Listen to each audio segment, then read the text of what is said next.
So, one thing I genuinely struggled with last year was the concept of whether or not I really had anything worthwhile to say.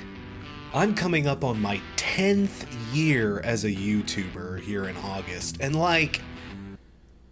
good lord, I have done a lot of videos. Even for someone whose release schedule is as spotty and inconsistent as mine is, wow, I have run my mouth for a very, very long time over here, haven't I? The more I look back on it, the more I kind of wonder, should I have, though?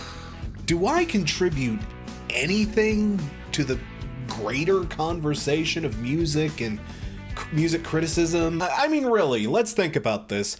How hot were some of my hottest takes? For real.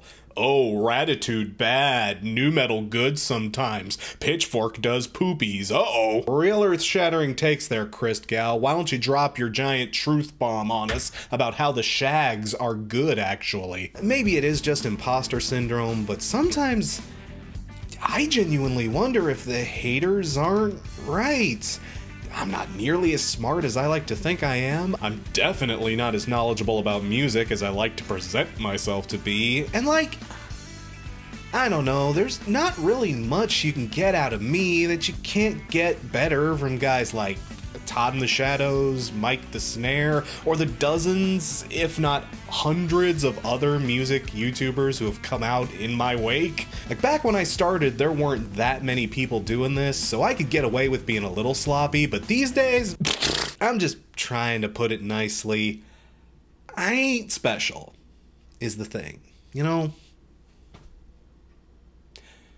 But there is one topic that only I can really discuss. At the absolute least, this is a subject that I can cover that almost no one else can, or at the very least, no one else seems to want to.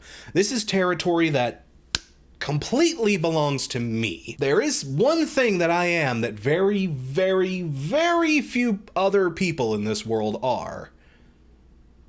An American Tragically Hip fan. I don't know, maybe that's cheating a bit. Of course, nobody else can speak on this issue, because there's 12 of us? But hey, not only am I one of the few folks out there who can speak on the hip and give them the proper respect they deserve, I'm in a unique position because I can tackle this band from an outsider's perspective. That's not something you often get when reading about the hip. 99 out of 100 times, if you see or read something about the hip, it's very likely a Canadian wrote it. Discussion of this band tends to be very insular, you know? It's Canadian homies supporting Canadian homies. You'll love to see it. But I can give you insight on this band that you can't really get anywhere else. I'm not Canadian. I never lived in Canada. I didn't grow up with this band. Hell, I've only visited Canada once. Toronto is a lovely city, by the way. But everything I know about the hip, I basically had to learn secondhand. The hip wasn't gifted to me like it was to most Canadians. Or maybe the proper term would be forced. And what surprised me doing the search for other hip-related materials in doing research for this video, one of the things that surprised me was just how little there is. Even Canadian media doesn't have as much material floating around out there as you'd think. I mean, there's the usual stuff, a handful of books here and there, lots of CBC interviews, some TV specials if you know where to look, but not nearly as much as you'd think for a band that was literally called Canada's Band. I mean, if these guys were your homies, I figured you'd want to talk about them more, you know? Hell, I even tried looking for other video essayists and YouTubers who have covered the hip in some fashion, and man, wow, am I really the only one? That feels so wrong. I should not be the only person out there talking about this band because A, fucking look at me. And B, well, I'm American. These are not my boys. These are your boys. And you know, because I come from that outsider perspective, my takes on this band are a little controversial. One of the best examples of what Canadian music has to offer. It's a real shame it opens with fucking Poets. Oh, get off my dick. I hate that song. Ugh. Woo, yeah, that was a spicier meatball than even I realized. I got more than a few comments about that little remark. Hell, even when I got a lovely recommendation from Dan Olson on that last How to Get Into vid on the Hip, even he wasn't gonna pull any punches for that little remark. I appreciate the kudos, man, but I'm sorry, I'm gonna speak my truth on this. Like, I don't know, man, if anybody feels like they should do a video on the Hip, I feel like Dan would probably be a good choice for this. Dude, if you want to tackle this topic, it's all yours. It's all, come and get it, homie. I know you're busy, like, solving real problems, but yeah, folks, I said that one of these days I was going to address my issues with this particular song, and well, I feel like it's finally time. For someone who's such a huge ride-or-die fan of the Tragically Hip, why do I hate one of their biggest, most celebrated songs? But first things first, let me clarify something right out of the gates. The name of this series is I Hate This Song, not This Is a Bad Song. Just because I personally happen to hate a song doesn't make it a bad song. And in this instance, yeah, absolutely. No way in hell am I going to say that Poets is a bad song. Even I'm not that dense. If nothing else, I can praise the song from a more or less strictly technical perspective. It is well mixed and well mastered for the time.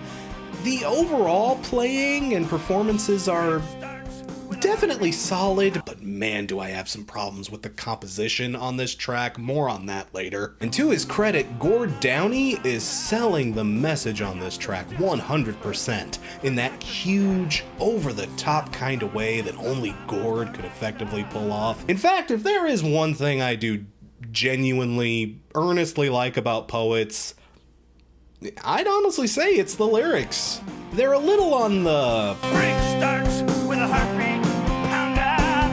When the first can be heard above that reckoning, carts doing some fine on counted verbose side. But hey, that just comes with the territory when you listen to this band. Like, they're just kind of wordy by nature. God, why do all my favorite bands seem to have lyrics that sound like freaking master's thesis? I heard them say that the meek shall reign on earth.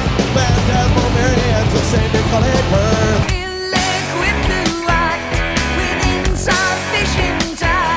What does that say about me? I do admire this song lyrically. It tackles a very tricky topic to discuss in art. Art itself. Like, what is the purpose of art? Really, think about that for a sec. Because much smarter people than any of us have tried to answer this question, and I don't know. Why do we feel so drawn to create art and admire the people who make art? And why do we treat art with such reverence and outright deify the folks who make it sometimes?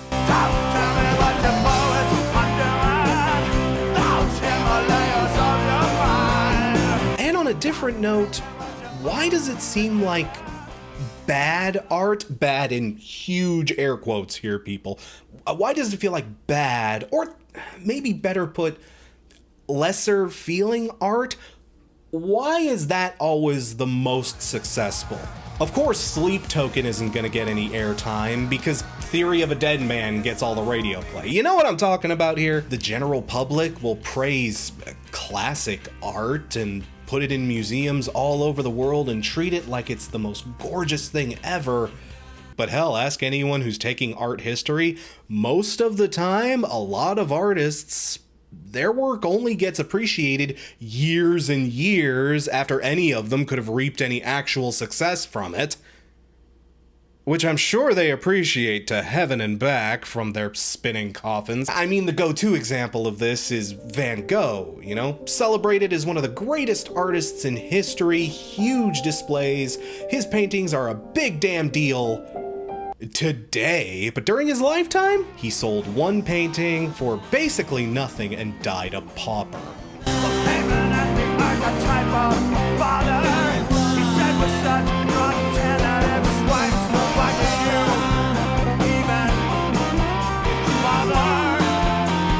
Yeah, as an artist, or just as a creative person, the question does often enter your head, what if none of this ever gets appreciated? Or what if it only gets properly appreciated after I'm gone? Even if it does get appreciated, will it be appreciated for the right reasons? Are people going to actually understand this correctly? And hell, if people do understand it and empathize with it, is that going to be because it's that good, or just because it's milquetoast and hollow enough for them to actually enjoy?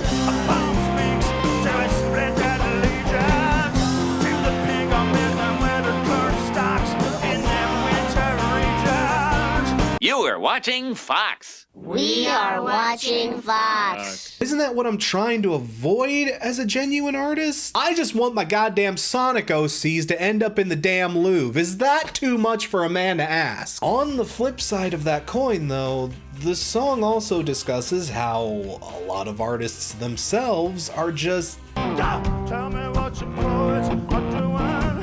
You're on the street of the epitome of vague. Absolute dickheads? I mean, yeah, the song has a lot to say about the consumption of art, but it also likes to remind us that artists themselves are... Don't tell me how your universe gets altered when you find out it's the writers who get made. Not exactly heroes either. I mean, obviously it's not true of every single one of them, but I'm sure all of you can think of examples of artists who are pompous, self-righteous blowhards that are so deluded by their own hype they've basically forgotten what it's like to be a basic-ass human being. Oh, how'd this picture of Morrissey end up here? Uh-oh. And the way some folks just talk their favorites up does them no fucking favors. Don't tell me what your poets are doing. Don't tell me that they talk and talk. Don't tell me that they're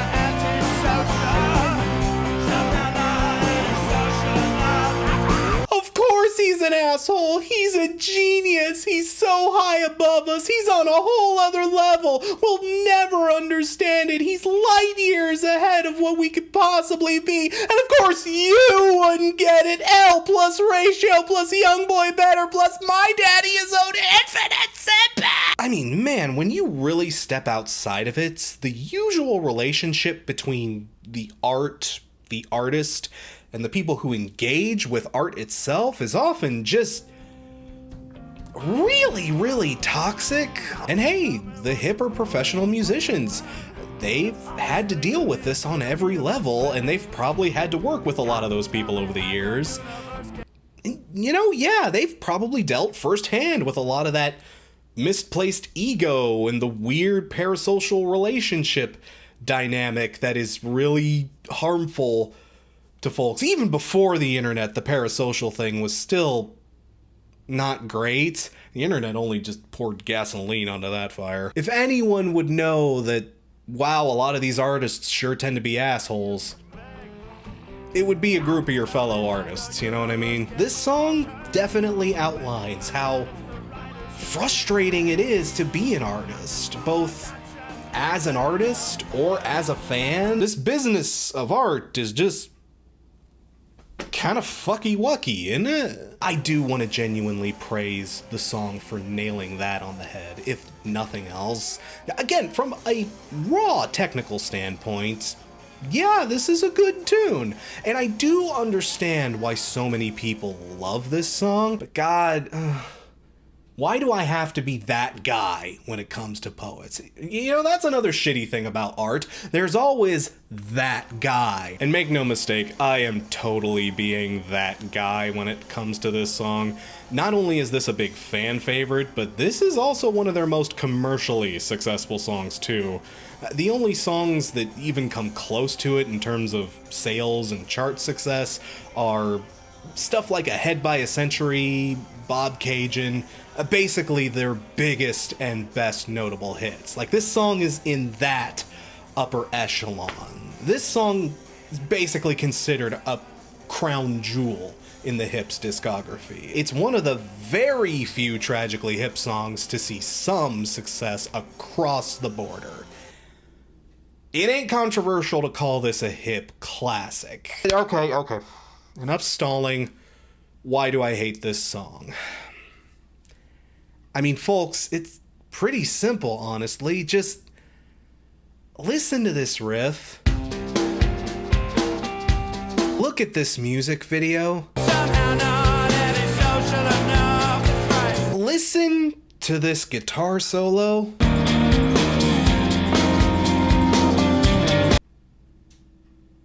Y'all, I'm sorry, I'm just gonna say it.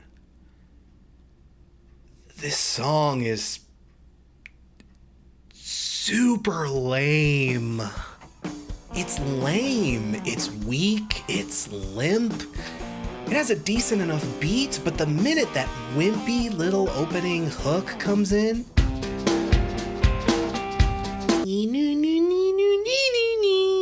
like, oh, y'all, that riff is just nothing. That hook barely even exists. God, y'all, the song, it just lacks any kind of kick or power. Call that phantom power, I guess. Lol. But this track doesn't, like, stomp out of the gates. It slithers.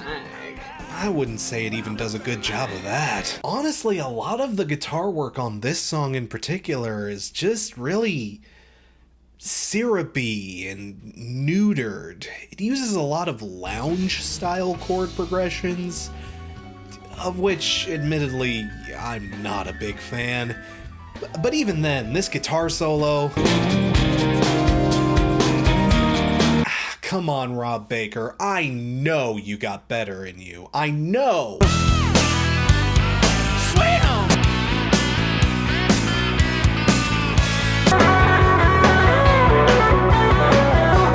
That you got better in you. The song overall just has this weird, lazy, hazy kind of vibe to it that really does nothing for me, especially as an opening track. The light blues guitar leads, the warbly rhythm section, the barely present bass. Like, this doesn't feel like the opening track to one of the best albums of the 90s. It feels like something you'd hear in a low-end casino. Not even a low-end Vegas casino, like a Reno casino, or whatever the Canadian equivalent of that would be.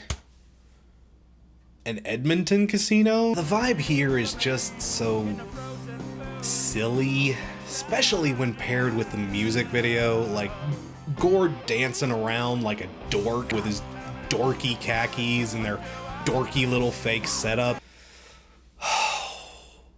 Y'all, I'm sorry, but like, tonally, this sounds like something Ron Burgundy would listen to in the 90s. Oh, you don't have to tell me what the poets are doing with their leather-bound books and their rich mahogany. Hey, listen, Buster, I have E.E. Cummings' phone number. I'm kind of a big deal.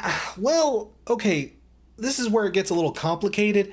To me, at least, his dancing here is fine, actually. I like this, but I also know where this dancing is coming from. This was just what Gord was like when he was performing, especially in a live setting. If you got the chance to see these guys in concert, man, Gord was just an electric frontman. The dude was an outright firework on stage. Pun not intended. And in a live setting, this kind of thing works it's part of the show. Seeing him dance only encourages you to get up and move around yourself. When you're in a crowded Calgary stadium, you know. In a 3 to 5 minute music video, though,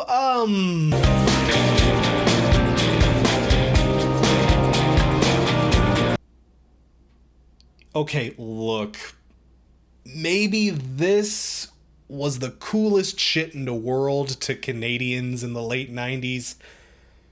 But seeing this as a teenager on old Much Music USA reruns, I'm sorry, this doesn't exactly translate across the border.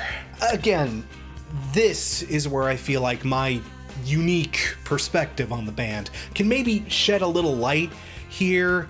Again, I imagine in Canadian 90s, this was a big damn deal. But to an American? Y'all. Okay, pair this song with a lot of the stuff that was lighting up the charts in the late 90s in America. Oh yeah! I want to get away. You got the music in you. Don't let go.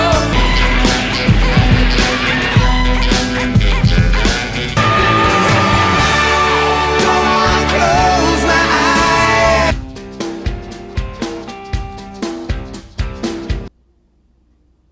Do you see what I mean here? I mean, not that there wasn't a place for this kind of thing. I could see this potentially getting along with, like, the Semisonics or the Wallflowers of the day.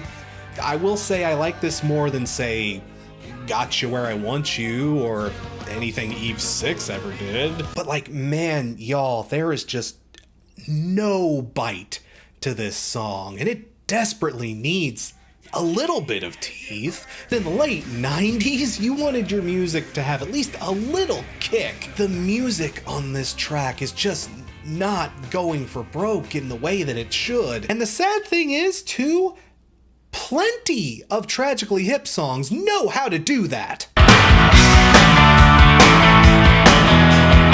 When the great plains begin at the 100th meridian, at the 100th meridian, at the 100th meridian. Just a little tired. Hell, plenty of other songs from this very record.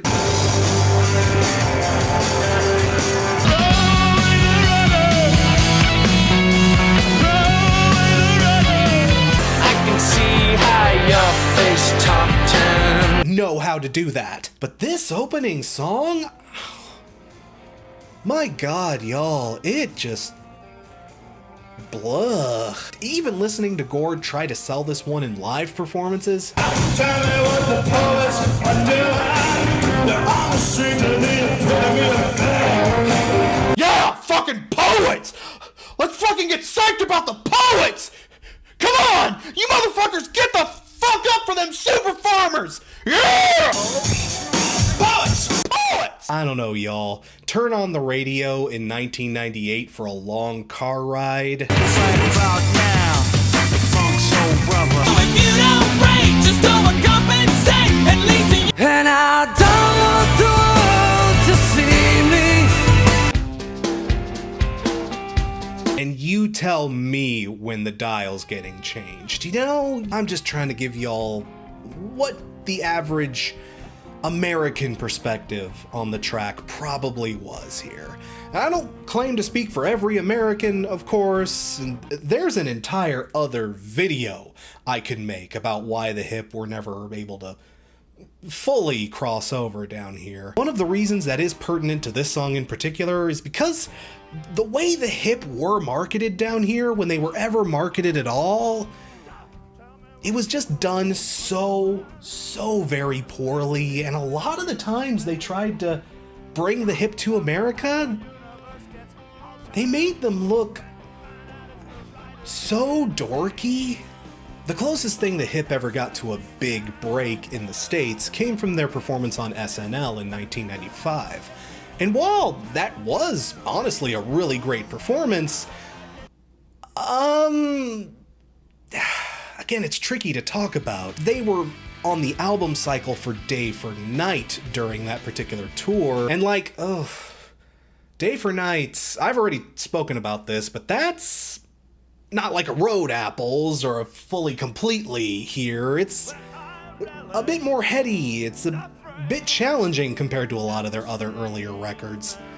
And they didn't water anything down for the Americans on their debut either. They did Grace 2 and freaking Nautical Disaster.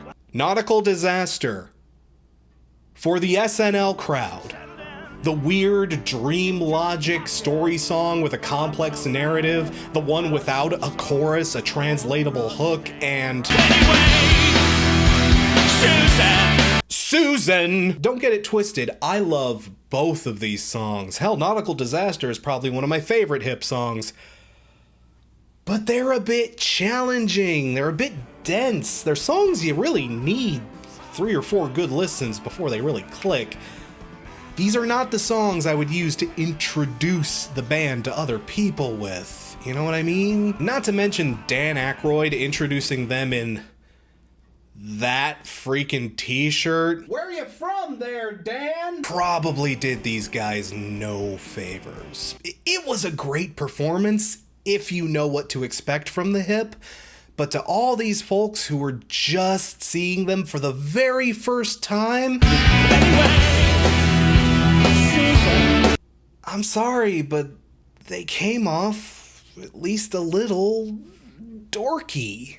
And then 3 years later, you hear that they've popped up again. I don't know, maybe you're on the alt-rock station and you're like, oh yeah, I remember that band. I think I saw them on SNL a while back. They're the one with Susan, right? Susan! Oh, okay, like, what was their deal again?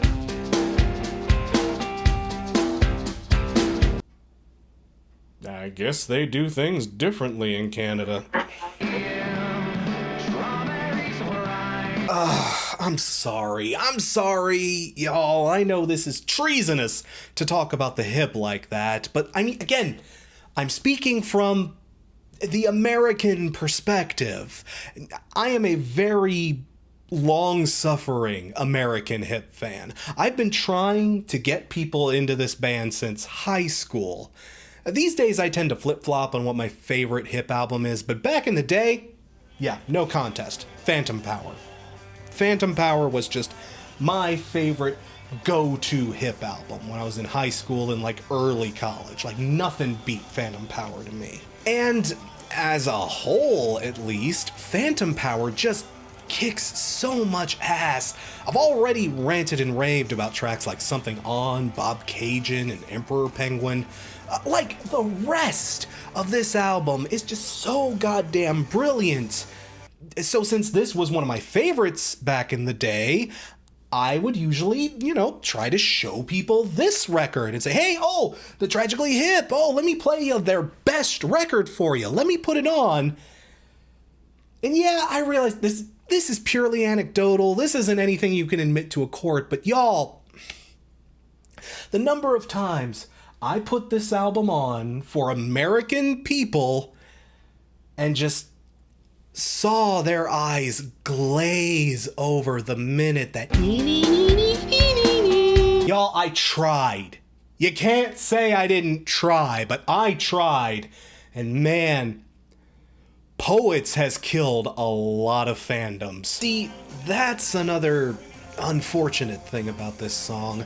A lot of Hip fans just insist that this is the track on this album.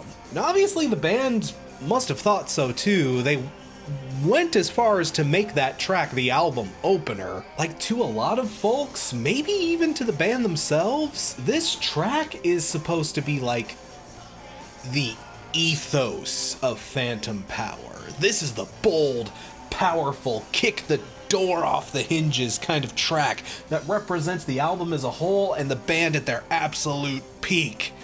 And how do I put this nicely? It does kick the door off the hinges, in a very polite and cordially Canadian way. It's like, hey there! Oh, sorry about your door there. Hey, I heard you was looking for some fresh tunes. Do you mind if we cracked a joint? Look, I'm just saying, this song does nothing to help curb the stereotype of the overly polite Canadian. Just putting that out there. I don't know, if the song itself wasn't celebrated as such a big damn deal, I probably wouldn't even have a problem with it. I mean, pop this between, like, fireworks and paper trails, and maybe don't make it a single, I probably wouldn't even mind it so much. It would be a nice little bit of, mid-album filler. But to make this, like, the song of the album, to me that just doesn't even make sense. This was the first single. This was the first music video. This was the one they worked extra hard to push to the States. This was supposed to be the one to represent the album as a whole and to get you excited for the new album, and I'm just gonna drill that into your head until you're as annoyed by it as I am. In my opinion, this track serves as a poor representation of what the rest of the album is actually like. That's another thing that kind of blows my mind about Poets. No other song on Phantom Power sounds like Poets. The rest of this album actually has a lot of those big, splashy sounds that the late 90s was craving, and even a few moments, I'd argue, that were even ahead of their time. Phantom Power is a record with so many big moments, fun moments, humble moments, and even epic moments. It's an album of such variety, color, and life. But the quote, flagship song of this masterpiece is... it's like a Picasso with a maple leaf sticker stuck to the front. It's just not a great ambassador. Can't even help but think of another Canadian band that had a big, goofy hit song that kind of blew them out of the water on this one at around the same time. I mean, It's been 1 week since you looked. see, that's how a Canadian band makes a crossover hit. At least in the late 90s, that's how you did it.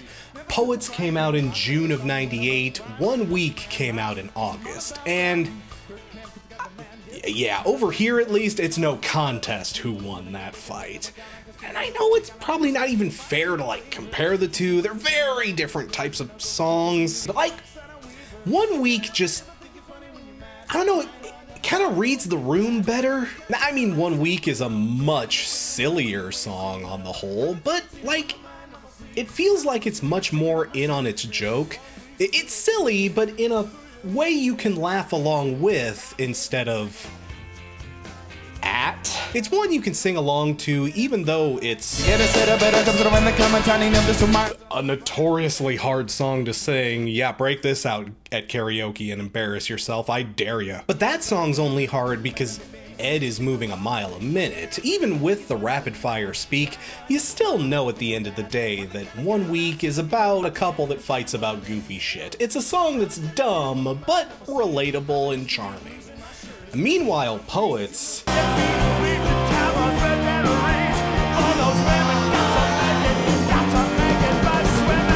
Poets is also a hard song to do at karaoke, but mostly because it's an obtuse, weird little bit of beat poetry with Murph and the Magic Tones playing in the background for some reason. Don't you go changing. Poets may be the smarter song, but 1 Week is the song that feels like it understands its audience a lot better. 1 Week is goofball. Poets is cornball. And trust me, there is a fine line between the two, but a very noticeable difference. Not to mention, a band singing about how artists can be obtuse and impenetrable with lyrics that are, come on, needlessly obtuse and impenetrable at times. I mean, maybe that's supposed to be an in-joke for the folks who get it, but there is something to be said about calling people pretentious while you're being kind of pretentious yourself. This poor song, it kind of has everything going against it. It's got a wispy, weak little opening riff, waiting room sounding instrumentation. It's singing about how being pretentious sucks while not wholeheartedly at least realizing that it's being pretentious in the way that it's telling you that. And overall, it's just an odd little pill to swallow. But you know, I mean, that was kind of the appeal of the Hip in general, wasn't it? People loved the Hip. Hell, I love the Hip because they were able to challenge you in bold and interesting ways. They didn't try to sugarcoat anything they were trying to say or do. They didn't dumb anything down. They just laid it all out there in the best way that they possibly could, and in Gord's kind of madman way of putting it across, and just let you make heads or tails of it on your own. There are a lot of reasons why this band didn't appeal to most Americans, but the other side of that coin was the thing that made them appeal so strongly to Canadians. They didn't care what Americans thought. Not that the Hip never ever tried to appeal to other audiences, but you know, they were never overly concerned about being a crossover act. They didn't have to be. They were a distinctively Canadian band that sang in a distinctly Canadian style about distinctively Canadian topics. I mean, when people call them Canada's band, they really mean it. This band belonged to Canada. And while a lot of their stuff had trouble translating south of Windsor, they had their finger planted so firmly on the Canadian pulse that in the end, it didn't matter that they never crossed over. They never had to cross over, because they always had a home in Canada. And make no mistake, Canada treated these guys well. Again, I don't think that Poets is a bad song. I just feel like this song isn't meant for me. It just doesn't translate. And most of the Americans I try to play this song for, it doesn't translate to them either. But in a weird way, that makes me respect them even more. Because, like, they knew who their audience was, and they made sure to give them what they wanted. The Hip weren't interested in Americanizing themselves just to chase some fickle golden goose that, you know, they probably weren't going to catch anyway. They were more interested in giving the people who did love them the best thing that they could give them. I mean, y'all, there have been many Canadian acts that have tried to sell their souls for success across the border, and Monkey see, monkey do, monkey me, monkey you. look at how well that worked for a lot of them. The Hip always knew who they were and who they were making their music for, and you know, I can't fault them for that. Hey, sometimes you just gotta have the foresight to step back and realize that some things aren't really meant for you. You gotta let some things just be what they are. This song really doesn't strike a chord with me, but I mean, the proof is in the pudding, y'all. This song has struck a chord with many others, but it's just clearly not meant for me. And that's okay. Not everything has to be. And really, the rest of Phantom Power more than makes up for whatever small misgivings I may have with its opening track. It's a fantastic record, and I feel like everyone should at least give it a try. Hey, I'm glad y'all like Poets, even if I don't like Poets necessarily. We can get along here. It's just, you know, just don't tell me what the Poets are doing, because if I have to hear that needly little riff again, I swear to God, I'm gonna throw these punk kids out of my garage. Come on, Brent. Me and the boys are working out the lyrics. Don't tell me what the Poets are doing, just Amscray. This guy's name is Butt. Butt. Brent Butt. Butt man. He's Mr. Butt. Butt. Butt. Brent Butt.